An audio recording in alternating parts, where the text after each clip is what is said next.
The quick intervention I'll make at this point on Railway City.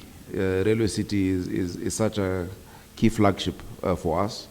And we had made a request as Nairobi County that just in the same way the relocation of Wakulima market is part of the project, the relocation of the bus, the terminus should also be part of the project.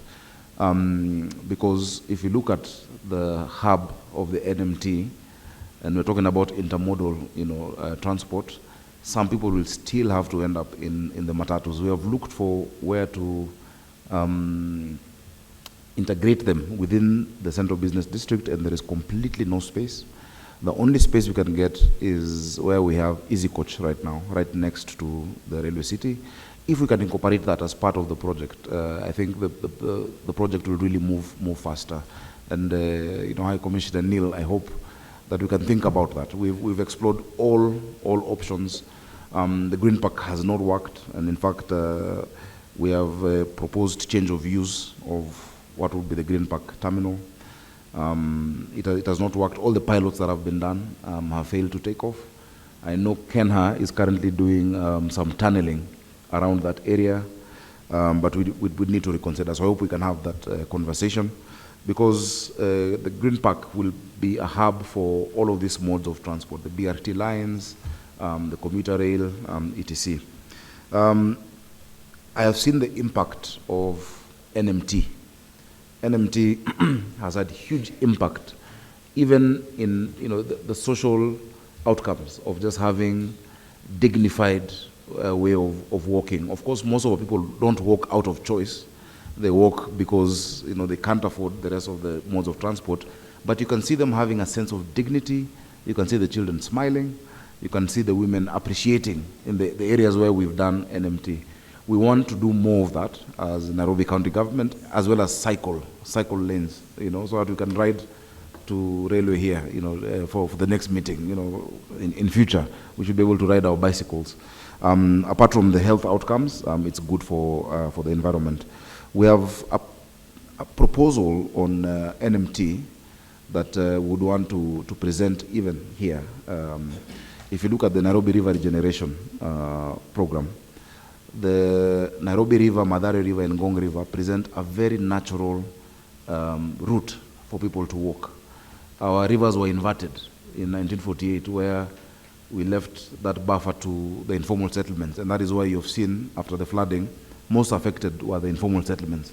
Because before that, I think the more well-off-to-do people went to the higher areas and created a buffer zone in the 1948 master plan. We want to change that narrative.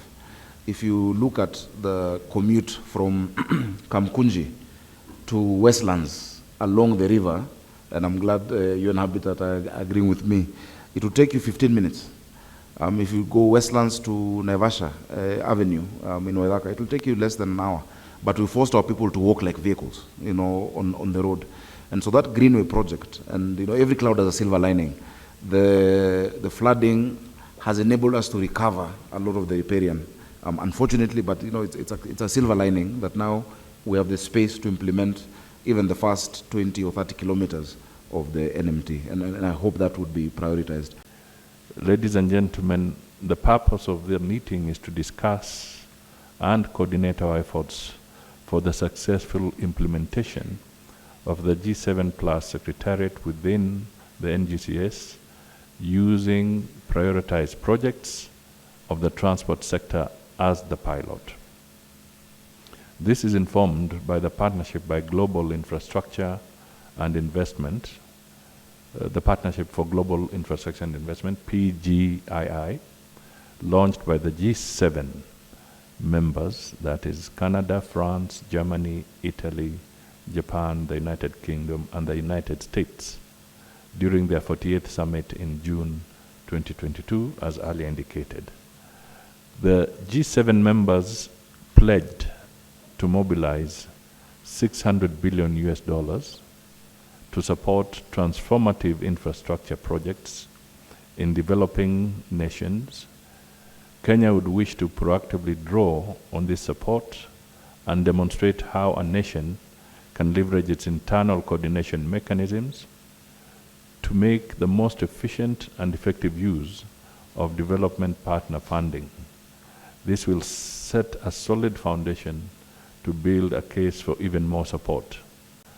The transport sector was chosen as the pilot sector due to its substantial impact on development and the high level of donor involvement. The success of this pilot in the transport sector will be a game changer that will trigger other critical sectors such as energy, water, health, MSMEs, education, and ICT. Ladies and gentlemen, historically, our development efforts have largely been fragmented, often working in silos and independently.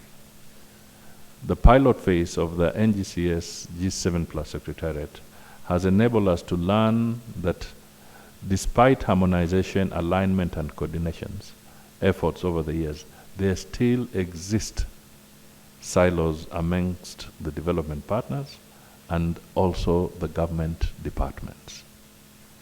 It is imperative that we break down those silos and foster a culture of collaboration and integration in order to make the most effective use of the limited resources available. We have the goodwill. We should now ride on it on our part as well. It will be necessary for us to accelerate some of the issues that may be delaying the actual benefit of the funding on our side. So at this stage, I can only assure you once again that we remain committed to working with you, all our partners, and we have a good opportunity to produce something tangible in this sector. And I think collectively we shall be able to do so. Thank you. The Nairobi metropolitan area, and we are happy to have the governor with us here, as the economic hub of our nation and which generates 40% of our GDP, faces significant challenges of congestion and mobility. This negatively impacts the environment in terms of pollution and increases the cost of transport. Decongesting Nairobi and improving mobility are our top priorities as identified in the 4th medium-term plan.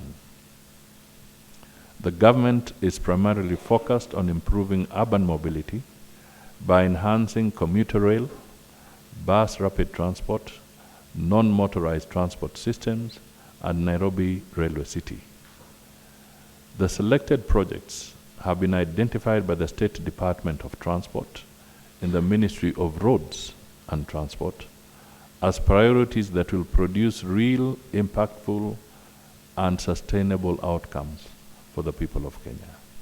Let me conclude by underlining my commitment to ensuring that NGCS will be the fulcrum of unlocking bottlenecks that constrain the delivery of government services.